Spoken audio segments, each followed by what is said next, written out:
പെണ്ണ ഇത്? എന്തൊരു ചൂല് കൊണ്ട് മുമ്പ് ഇത് മാറി നിൽക്കടി അങ്ങോട്ട്. അത് കൊള്ളാം.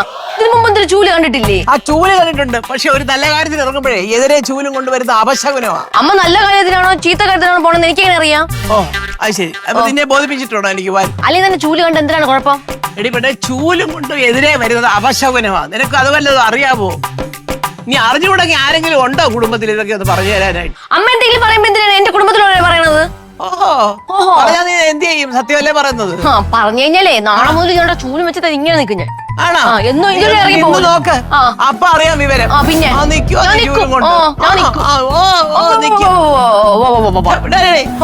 പിന്നെ ചൂലും കൊണ്ട് മുമ്പേ വന്ന് നിന്നിട്ട് കളങ്ങളാന്ന് വർത്താനം പറയുന്നത്. പിന്നെ ഞാൻ നിൽക്കും. നിക്കും വേണ്ടാ നീനം കാണിച്ചിട്ട് പിന്നെ വായ അടിയോണ്ട് നിൽക്കുന്നത്.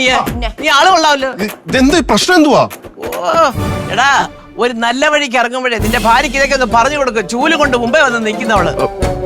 എന്താണ് പ്രശ്നം? എന്റെ അണ്ണ, ഞാൻ ഇവിടെ തൂത്തോണ്ടിരിക്കുകയായിരുന്നു. അപ്പൊ ഒരാൾ ഇങ്ങനെ സ്റ്റൈലിന് ബന്ധോ ഇതും തൂക്കിക്കൊണ്ട് വരുന്നത്.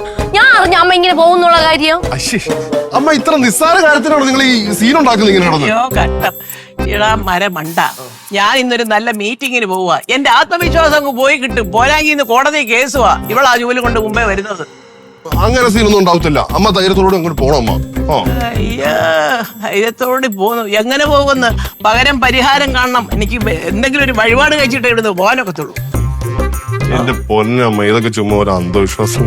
എങ്ങനെ അന്ധവിശ്വാസം? അന്ധവിശ്വാസം നിന്റെ കെട്ടികളോട് ചോദിക്കുക. അന്ധവിശ്വാസം മൂത്തിട്ടാണോ അവള് ഞാൻ കിടക്കുന്ന കിടക്ക മുഴുവനും ഭസ്മം ഒക്കെ വെതറി കൂടോത്രം ചെയ്ത് വെച്ചെന്ന് ചോദിക്കടാ. കൂടോത്രം? പറയണേ, എന്താ സംഭവം? അത് ഞാൻ പിന്നെ അമ്മയെ ചുമ്മാ പറ്റിക്കാനല്ല, അത് കള്ള കൂടോത്രമാണ്. അതിൽ കൂടോത്രമൊന്നുമില്ല. എന്റെ പൊന്നു സുരഭി, നിനക്കും തലയിലെ കിളിയൊക്കെ പോയോ?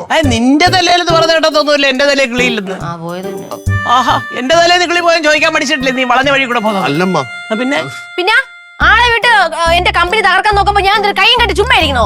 പിന്നെ നശിപ്പിക്കാൻ ശ്രമിച്ചു. എനിക്ക് വേറെ ഒരു ജോലിയില്ല. നിന്റെ കമ്പനി നോക്കി ഇരിക്കുവാ ഞാൻ. നിങ്ങളൊരു കാര്യം ചെയ്യും, നിങ്ങൾ രണ്ടുപേരും കൂടെ അങ്ങോട്ട് തമ്മിത്തല്. ഞാൻ എന്റെ കാര്യത്തിനങ്ങ് പോയി. അതാ നല്ലത്. നിന്റെ ജോലിക്ക് പോ. ഇവിടെ ഇങ്ങനെ സ്വഭാവം. നീ കാണിക്കുന്ന ഓരോന്നിനും നീ പിന്നീട് ഇത് കരയുമല്ലേ? കണ്ടോ ഞാൻ ചെയ്യുന്നത് എന്താണെന്ന് എനിക്ക് നന്നായിട്ട് അറിയാം. അമ്മ മര്യാദയ്ക്ക് ഇരുന്ന അമ്മയ്ക്ക് കൊള്ളാം. അതെ, എനിക്കും പറയാനുള്ളൂ. മര്യാദക്ക് ഇരുന്ന നിനക്ക് കൊള്ളാം. എനിക്കും പറയാം. ആ തുള്ളിക്കൊണ്ട് പോ. നന്നായിരിക്കുന്നു.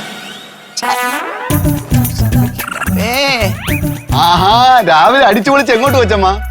വന്നു അടുത്ത ചൂല്. എന്താ ചൂലുകളുടെ സംസ്ഥാന സമ്മേളനം ഇവിടെ? ഞാൻ പുറത്തേക്ക് പോയപ്പോ വാങ്ങിച്ചത് നല്ല ലാഭത്തിന് കിട്ടി. ആണോ? ശരി. കേട്ടോ, അയ്യോ 50 രൂപയേ ഉള്ളൂ. 100 രൂപ പറഞ്ഞ് 50 രൂപ പറഞ്ഞ് വാങ്ങിച്ചാണ്. ആണോ? ചൂല് ഒരു കോടീശ്വരി 50 രൂപയ്ക്ക് വേണ്ടിട്ട് പിശുക്ക് കാണിക്കുന്നു. ഇന്നത്തെ കാലത്ത് 50 രൂപ എന്തിനുണ്ട്? അമ്മ ഇറങ്ങിയായിരുന്ന മുറ്റത്തേക്ക് ഇപ്പൊ ഇറങ്ങിയതേ ഉള്ളൂ. പോയാ? പോയി. കുഞ്ഞെ എന്താ? ഒരു സംശയം, ചെറിയ സംശയം. 50 കോടിന്നേ 50 രൂപ പോയി കഴിഞ്ഞാൽ ആൾക്കാർക്ക് വട്ടാവും. ചോദിക്കാൻ കാര്യം അല്ല, ഞാൻ വെറുതെ ചോദിച്ചത്.